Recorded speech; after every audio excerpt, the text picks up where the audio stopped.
In the heart of Enugu, where laughter spilled from open markets and sunset painted rusted rooftops in gold, lived Cheta, a girl whose smile could brighten the dullest days. Cheta was the kind of beauty that couldn't be taught. Skin like rich mahogany, eyes wide and curious, and a laugh that danced on the breeze like music. She was raised in an ordinary but loving Igbo family. Her father, a mechanic known for his honesty. Her mother, a caterer, whose food could silence any noisy gathering. It was at her mother's buka that she met Obinna, the young apprentice who spent more time fixing broken down bikes than fixing his own tired shoes. One day, as Cheta helped her mother serve food, she noticed him, drenched from the rain, offering his plates to an old woman instead of filling his own belly. It wasn't Obinna's looks that struck her at first, though he was handsome in a rugged, unpolished way.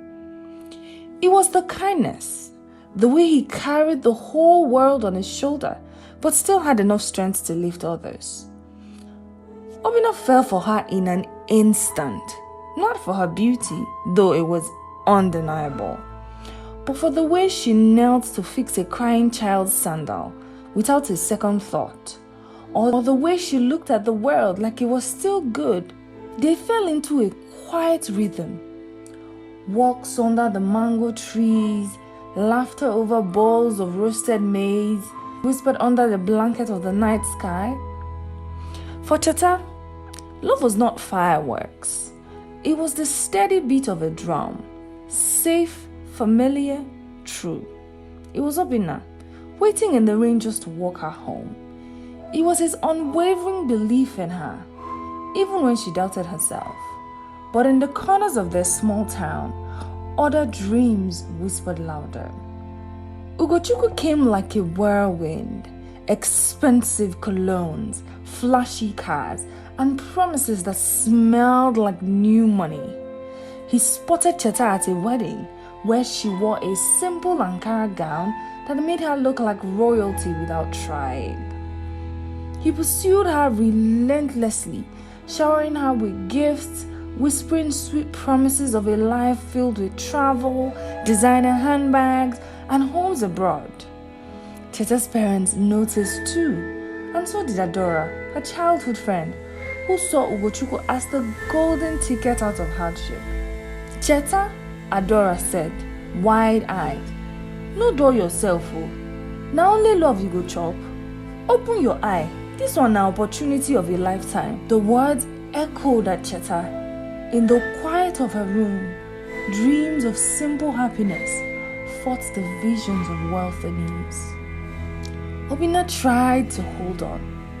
He saved up to buy her a modest silver ring, a promise if not a fortune. But Cheta had begun slipping away, like sand through desperate fingers. The text slowed, the laughter dried up, conversations once blooming with dreams now withered into awkward silences. "You don't pick my calls like before," Obinna whispered once. Cheta only smiled, already feeling too far gone. One afternoon, heavy with confusion, Cheta found herself knocking at Adora's door again. "I don't know, Adora," Cheta said, tears gathering. "I miss Obinna. But Ugochukwu says he can send me to school abroad, that he will open a boutique for me." Adora didn't even blink. "Cheta, look around. Are we queens or are we slaves? Ugochukwu na ladder wey God send you.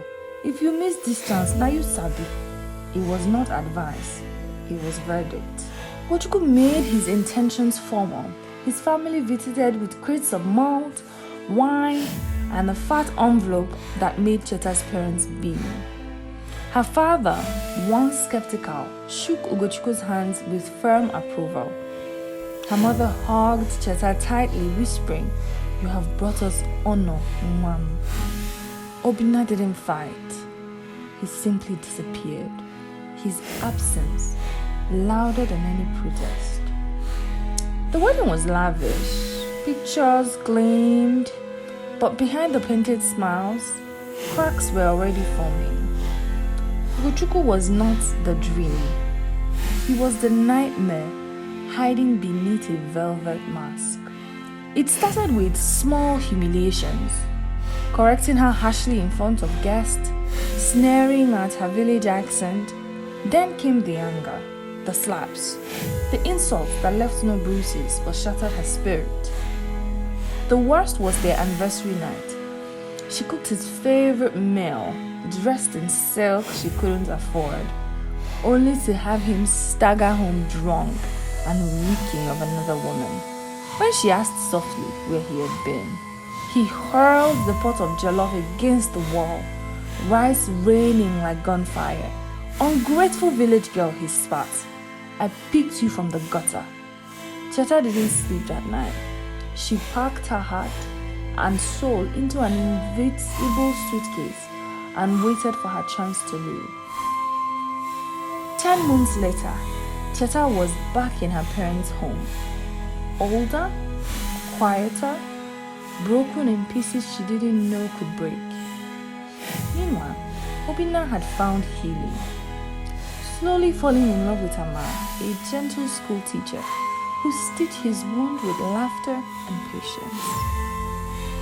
They had married quietly, welcoming a daughter before Cheta's world completely collapsed. She saw him one evening, cradling his daughter under the mango tree where their dreams once grew. Their eyes met, a moment thick with memories, regrets, and something dangerously close to forgiveness. Obinna smiled, a small, soft smile meant for an old friend he no longer belonged to. Cheta smiled back, tears blurring her vision.